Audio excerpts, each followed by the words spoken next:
Oasis. This is Star Trek Enterprise Season 1, continuing my reviews of all of Enterprise.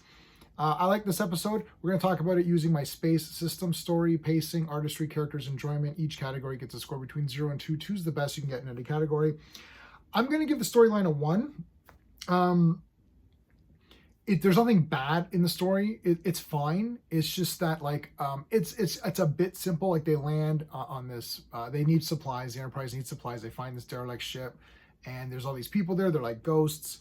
Come to find out, they're mostly all holograms except for Odo, who I can never pronounce his last name. Rene Auberjois or something. He's awesome, and his daughter. So everyone else is a hologram. So this is the first appearance. Retconning first appearance of holograms, I guess. And it's more about the story is not so much about solving a problem per se. Like there is problems, the holographic thing's not working and they're trying to figure out what to do, but it's more like just a character study, like this father and daughter, like should they stay here? You feel bad that you messed up, so you create all your friends as holograms. Like it's just more like that. So it's not going to blow your mind, but I still like the story, so I'm still giving it 1 point. The pacing does suffer a little bit because again, they're just trying to figure it out, and if you kind of figure out that they're holograms quickly, then it seems like there's not a lot going on after that. So I'll give it a 1 point for pacing. I wasn't bored or anything like that. It is still a good episode, and overall I still really liked everything, but it's not like knock your socks off, like wow, this is edge of your seat. You can pretty much figure out what's going on if you're a Star Trek fan. The artistry, you know what? I think I might give it a 2. Everything looks good, and I kind of like the ship that they're on. I like I like seeing ships and seeing the interiors and how that matches. That might be a really high score to give it a 2, but I actually thought it looked cool. I like the holograms, the way they did them, and the way the beam goes through them and stuff. And they can do some things, but not all. Everything looked really good to me. I really liked, for some reason, I don't know why, I like this makeup where they had these little freckly things all around here and it kind of continued on the back. I know it's basically just,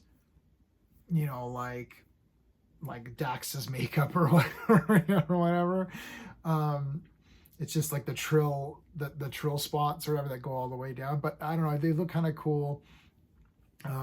Maybe it's a too high of a score to give it a 2 out of 2 for artistry. It's not going to destroy you or anything like that, but everything looked really cool to me, and I actually felt like I was on that ship. So, and the caves I thought were creepy, and the way that they did the like, oh shit, someone's there, and you're like, so I think they handled that really well. It's not just the artistry, it's not just the look, it's also the music and the feel and the tone of the thing.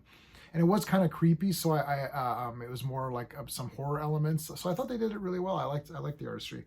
Characters, man, 2 out of 2, man. I like all the characters. First of all the entire crew of the Enterprise is the damn best, so that's standard. But the other actors were good too. The girl was very sympathetic. She didn't want to tell them what was going on. I love when she's eating the ice cream and Trip's like, oh, ice cream. It's like, oh, there's like hundreds of flavors. Oh my God, Rocky Road and all that. Trip is just absolutely one of my favorite characters, maybe in Star Trek. I'm going to say that for everybody. I love every character on Enterprise. It's crazy. But anyways, he's fantastic. The relationship with the girl is done well. The father, obviously, Rene is a great actor as well, great character actor, but just an actor in general. Good stuff going on with the characters. Yeah, I liked all of the stuff, and the hologram people, and you kind of felt bad for the guy. It's like, well, he's stuck here with his daughter, and what is he going to do? But then on the other hand, you're going to live there now. What if, I think Trip says, he's like, what's going to happen if she gets sick? You're going to have a holographic doctor. That was very neat the way they did that. But yeah, I love all the characters here. Enjoyment factor, I'm giving it a 2 out of 2 because I'm a bit of a shill for, I do shill out a little bit for Enterprise. I just think, I don't know, it's the first one I watched from episode 1. And I tuned in that day, it's on tonight, gotta tune in. And I don't know, it's the first Star Trek episode series I watched from number 1 and waited a week, not consuming them later on DVD or whatever, right? I love this series, especially season 1 for sure. So it's a little bit of I'm shilling a bit, but I'm giving it an 8 out of 10. Again, it's not going to blow your mind, but it's still really damn cool, and I really liked it a lot. If you like my space system, please like the video, consider subscribing to the channel, check out the other Star Trek stuff. I'll put a playlist up. I've done all of original series, and now we're doing Enterprise. So there you go. That's it, everybody. Until next time.